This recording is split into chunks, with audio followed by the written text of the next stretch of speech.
It's nice to have a routine where every single morning I wake up and look around and see if I can't find some fish.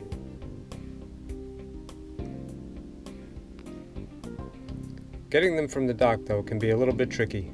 A lot of times they are just outside of your reach. Well, I try to make it a point every single day to come out here for a little while and look at the fish and wet a line and enjoy my coffee. But I guess if you really want to get on some fish, you just have to get out there. Well, recently, my friend Todd and I did just that. We went out to the shipping channel on a rainy day and we got on some fish. Check it out.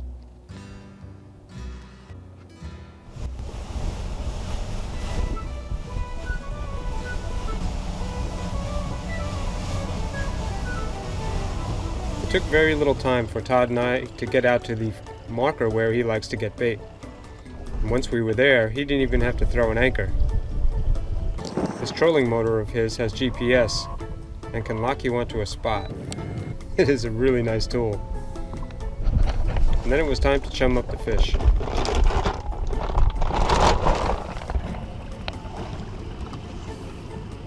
That's pretty gross.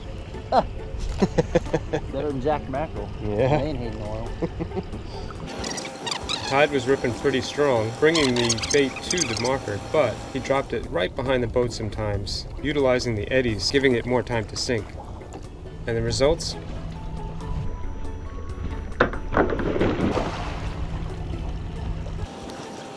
One cast, and we had bait for the whole day.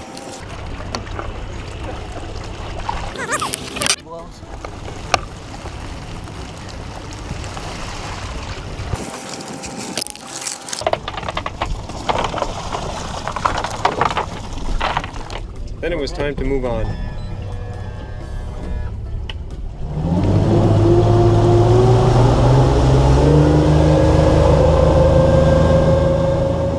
We left the marker behind and went out close to the middle of Tampa Bay, which wasn't that far of a ride. Out there was the shipping channel where the water got a little bit deeper.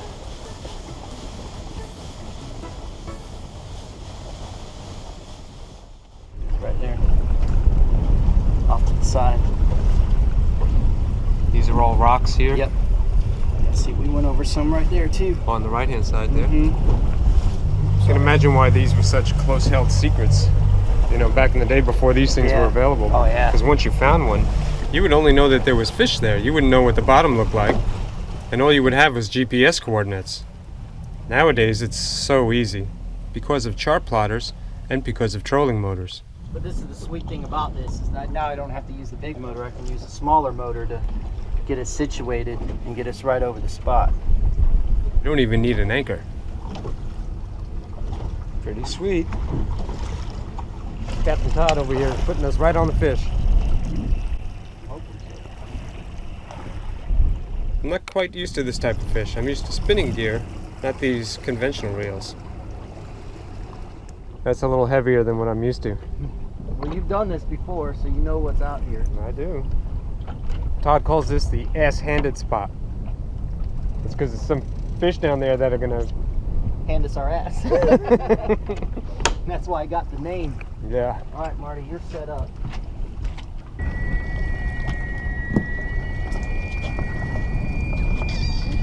I hate when they make squeaky noises. Poor things. They only live here, Marty. Hey man, every fish counts. The little guys.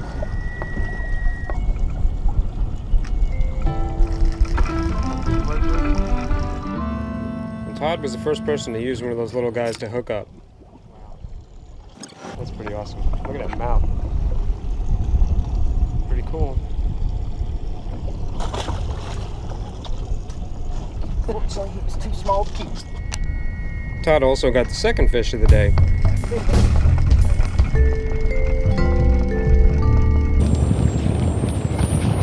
Hook him in the mouth.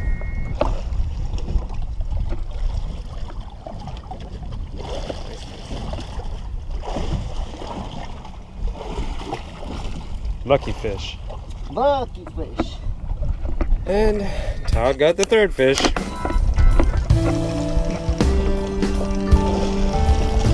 Working them up. Forcing them. Guy's got a gift. Ooh! That is a beauty. Yeah. Wow.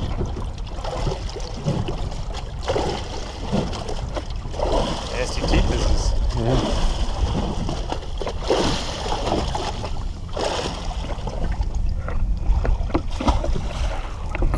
The hits kept on rolling in, as sure as the big boats kept rolling in. This time Todd had a nice gag grouper. Not bad. You can tell where he got into the rocks. That just happened. Mm-hmm. That is really neat. Nice fish, Todd.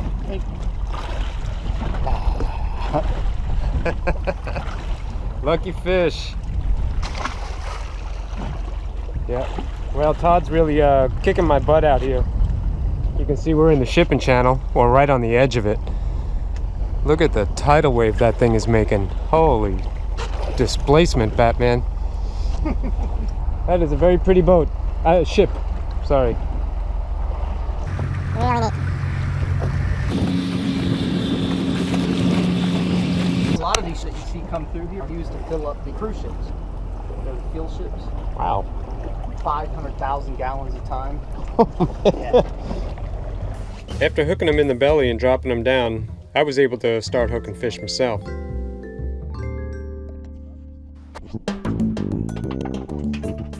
For some reason, hooking them in the belly seemed to be working for me. It got me my first fish. Got him. I got a fish! Hooray! Just a little guy, but a grouper, so pretty cool.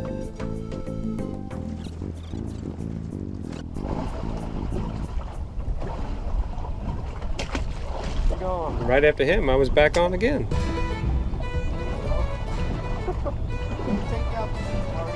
Yeah, I wasn't expecting that. I've had a couple of them on my ticket days.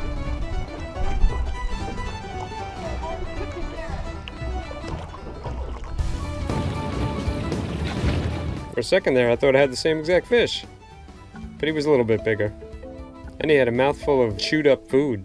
After I unhooked him, I found it all over the deck. So, if they were eating chunks, we figured we'd cut some up and drop them down there. I went back to my familiar spinning gear. And before long, I got myself a good bite.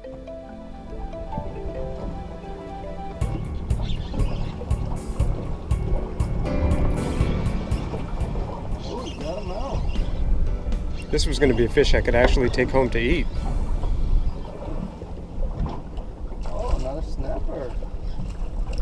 Martin's going to be eating good in the neighborhood. We're going to have snapper for dinner.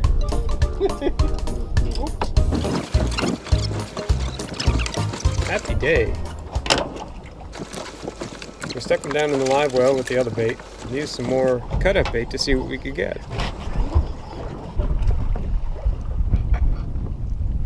Todd's still pounding the groupers.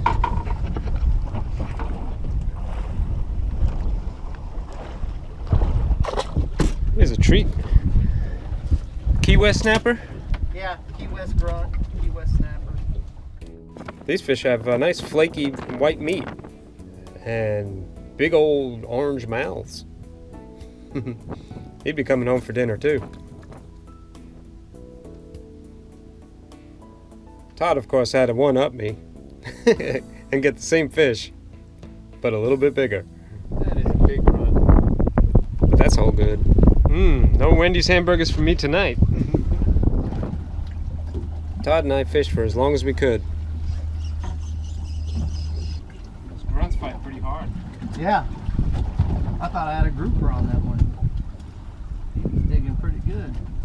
Things did start to get a little rough though, and it started to drizzle. Bueno.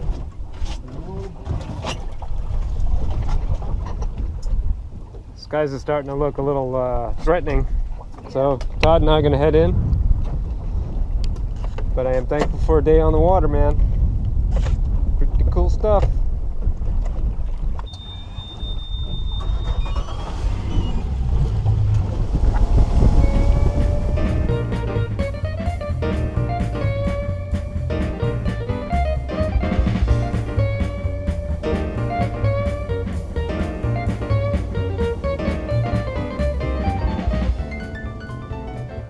was only about a 10-minute ride back in, and fortunately we didn't even get rained on.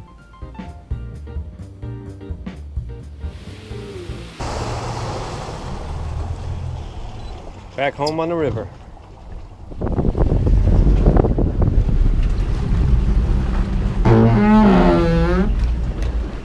Coming in hot.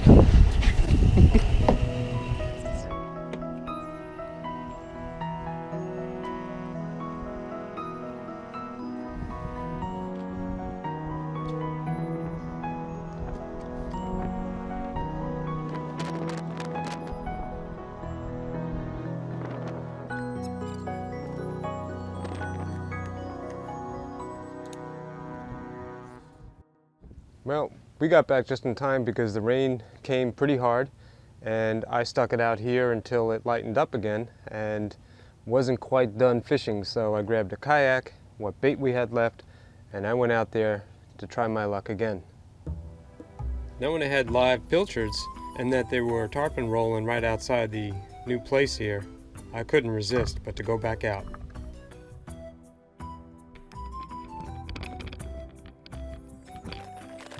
A very short paddle across from where I was, and I had a piece of bait in the water.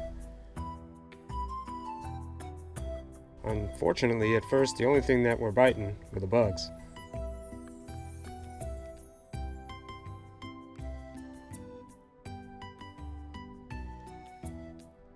The rain hadn't quite quit yet. That's okay, I had my frog talk suit.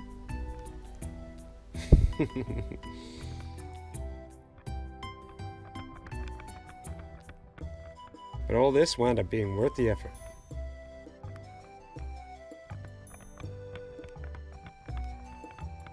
If only I could stop from pulling on that line and instead started to bow to these fish, perhaps I could have landed that guy. But it didn't matter. It's still pretty awesome. So if at first you fail, you tie on another bait and you try again. This time I had seen a swirl and started to reel my bait in, and something came up and grabbed him.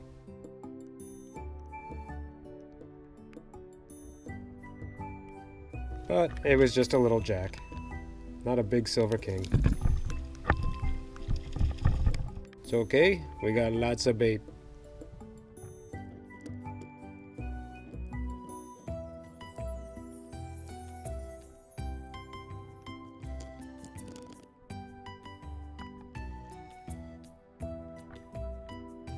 And there were lots of fish out there to eat it.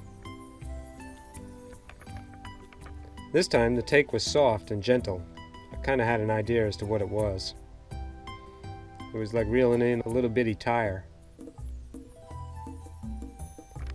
And sure enough, there he is, Mr. Stink Breath himself, the slimy, pointy catfish. Without much ado, I had him back in the water, and I had a new piece of bait on.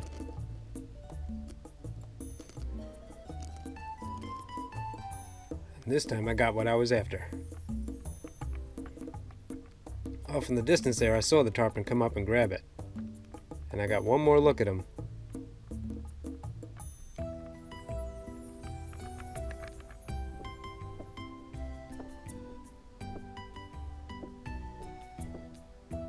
Before I pulled the hook out of his mouth again.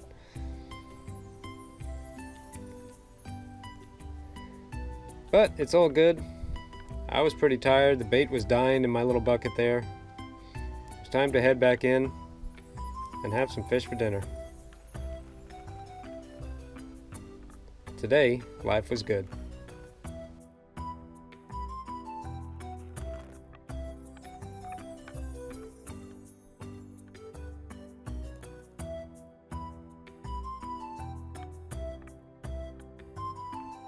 Many thanks to Todd for taking me out on the Sea Pro, and for Pelican for providing the Catch120, and of course the fish for providing dinner. It's really tremendously exciting to just be out there on the water and know that at any moment, big silver king can grab your bait and take you for a wild ride. It's a adrenaline pumping, crazy action, with long periods of absolutely nothing happening. And that's just the way tarpon fishing is. I am most certainly going to do it again, but in the next episode I'm going to talk about the simple type of fishing that I like to do, where I gather up my own bait and go out to a bridge and look for dinner. So stay tuned for that, because it was a really fun time. Yeah, I wonder if those fish are still out there.